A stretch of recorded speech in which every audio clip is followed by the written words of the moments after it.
বর্তমান দেশের পরিস্থিতি অনুযায়ী এখন বলা যায় ডক্টর ইউনূসের শাসনামলে কিছুটা পরিবর্তন ঘটেছে। আগের সরকারগুলো যখন ক্ষমতায় ছিল তখন কোনো বক্তব্য ভুল হলেও সেটি তারা বহাল রাখত, কিন্তু বর্তমান সরকারের একটি ভিন্ন প্রবণতা চোখে পড়ছে। সরকারের প্রধান উপদেষ্টা ডক্টর মোহাম্মদ ইউনূস পর্যন্ত ফেসবুকে কোনো পোস্ট দিলে যদি সেটিতে জনরোষ তৈরি হয় তখন সরকার ভয় পেয়ে পোস্টটি ডিলিট করে দেয়। শুধু ইউনূস নন, উপদেষ্টা মাহফুজের ক্ষেত্রেও একাধিকবার এমনটা ঘটেছে। এবার সেই তালিকায় যোগ হলো সরকারের আরেকজন শক্তিশালী উপদেষ্টা আসিফ মাহমুদ সজীব ভুঁইয়া। সম্প্রতি তিনি ঢাকা বিশ্ববিদ্যালয়ের ডাকসু নির্বাচন নিয়ে এক পোস্টে সরাসরি বিবি প্রার্থী আব্দুল কাদেরকে সমর্থন জানান। আসিফ মাহমুদ নিজের ফেসবুকে লিখেছেন, ডাকসুতে ভোটারও হয়নি, তবে প্রার্থীর আধিক্য দেখে মনে হচ্ছে ভোটার হওয়া উচিত ছিল। পোস্টের শেষে বিপি প্রার্থী আব্দুল কাদেরকে মেনশন করে শুভকামনাও জানিয়েছেন তিনি।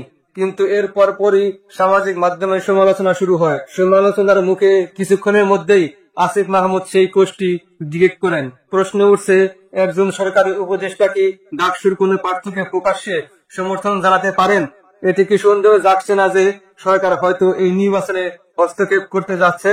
সমালোচকরা বলছেন এটি আসলে এক ধরনের নমুনা, কারণ আসিফ মাহমুদের অতীত কর্মকাণ্ড নিয়েও প্রশ্ন রয়েছে।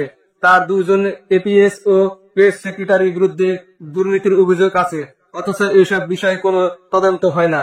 অনেকে আরো মনে করেছেন আসিফের প্রভাব এতটাই বেশি যে এর আগে ঢাকা দক্ষিণের মেয়র পদে ইশরাক হোসেনও তার কারণে প্রভাবিত হয়েছিলেন। তবে এখানে একটি পজিটিভ দিকও আছে। সরকারের উপদেষ্টারা অন্তত জনগণের সমালোচনা শুনে ভুল স্বীকার করছেন এবং পোস্ট ডিলিট করে নিজেদের অবস্থান সংশোধন করছেন।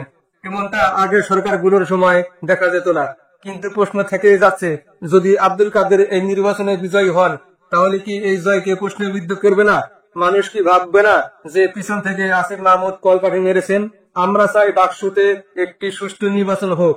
ভুল হতেই পারে, তবুও সরকারের উপদেষ্টাদের উচিত নিরপেক্ষ থাকা, যাতে নির্বাচন নিয়ে কোনো প্রশ্ন না ওঠে।